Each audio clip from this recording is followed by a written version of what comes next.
दोस्तों नमस्कार, मैं रजनीश कुमार। स्वागत है आपका फिशदवाई.com पे।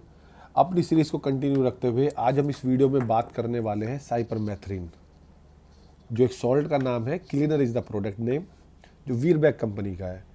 दोस्तों आपको मैं बताना चाहूँगा, जैसे हमारे जुएँ हो जाती हैं ऐसी मछली की भी लाइस हो जाती है, और मेनली ये कार्प्स में ये सबसे ज़्यादा बीमारी पाई जाती है।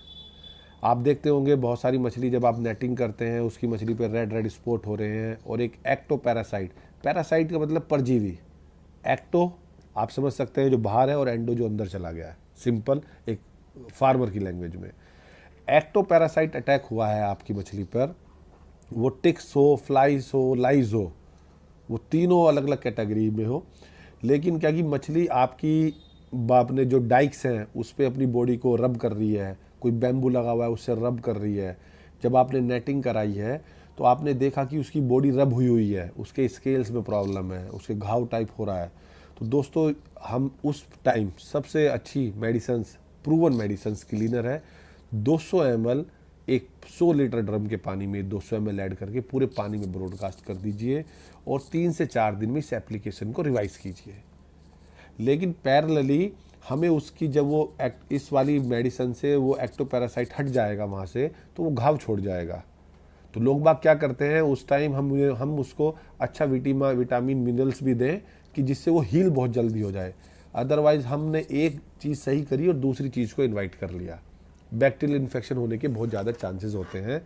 तो लेकिन हमें डोज बड़ा ध्यान रखना है दोस्तों। ये लाइक आप समझ सकते हैं छोटा पॉइजन टाइप होता है, क्योंकि अगर ये उस कीड़े को मार देता है, तो अगर आपने बहुत ज़्यादा ह्यूज डोज में यूज़ कर लिया। आपको मैं बताना चाहूँगा, बहुत सारे फार्मर ऐसे भी रहते हैं जो गांव के पौंड लेते हैं जिनका टेन्योर पूरा हो रहा होता है। तो साइपरमेथ्रिन अलग अलग परसेंटेज में आती है। ये हम 10% वाली यूज़ करते हैं। अगर लोग बाग इसे 25% वाली यूज़ करते हैं, तो जैसे किसी को गांव का पौंड का टेन्योर पूरा हो रहा है, या कोई मछलियाँ उसने बॉटम फीडर ज़्यादा स्टॉक कर दी हैं, वो ऊपर नहीं आ पा रही हैं, आप कैचिंग नहीं कर पा रहे, तो लोग बाग इस प्रोडक्ट का वहाँ पे भी यूज़ करते हैं। तो हमें ध्यान रखना है कि अगर हमने लाइस या अपनी फ्लाइस को हटाया है वहाँ से, तो हम उसको हील करने का भी प्रबंध करें। तो सबसे बेस्ट दवाई आती है ये। हम जनरली अपनी जो डेयरी फार्मिंग होती है, तो वहाँ पे जो कैटल होते हैं उस पर भी हम इस को यूज़ करते हैं। तो ये कंपनी का बहुत ही अच्छा प्रोडक्ट है, और ये इसेंशियल दवाई है। और जनरली ये आपकी जब भी मौसम चेंज होगा, ऑब्जर्व करना, ज़्यादातर मछली में कोई भी बीमारी हो, एक्टो या एंडो, कोई भी पैरासाइट अटैक हो, जनरली केवल जब मौसम चेंज होता है तब आपको ऑब्जर्व करने को मिलेगा ये। पैरेलली अगर सपोज कीजिए कि आपने अपनी वाटर बॉडी में किसी कैनल से पानी भरा है, या किसी आपने दूसरे सोर्स से पानी इनटेक करा है, तो हमेशा ध्यान रखें वहाँ पे नेट वेट लगाएं उसके एज पे जहाँ से आप पानी ले रहे हैं। बहुत सारी जंगली मछली आ जाती है जिस पे प्रॉब्लम होती है, उससे वो मेरी मछली को रेप्लिकेट हो जाती है।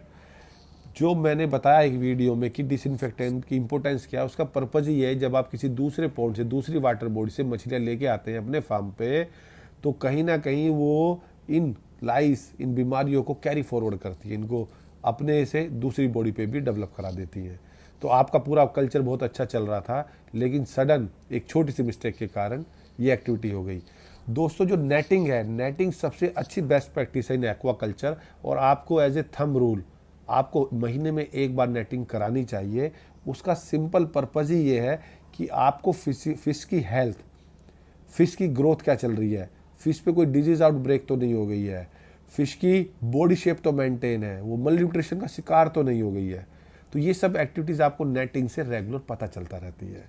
दोस्तों बेसिक से बेसिक नॉलेज, बेसिक से बेसिक मेडिसन्स, बेसिक से बेसिक कोई भी एक्टिविटी एक्वाकल्चर में करने से क्या बेनिफिट है और क्या नुकसान है, आप सब्सक्राइब कीजिए पीवीआर एक्वा यूट्यूब चैनल, और जानते रहिए बेसिक से बेसिक बातें, और ज़्यादा से ज़्यादा लोगों को शेयर कीजिए कि वो छोटा farmer, middle farmer, entrepreneur basic knowledge तो गेन कर ले एक्वाकल्चर से रिलेटेड। वो ये तो डिसाइड कर ले कि वो एक्वाकल्चर कर सकता है नहीं कर सकता है।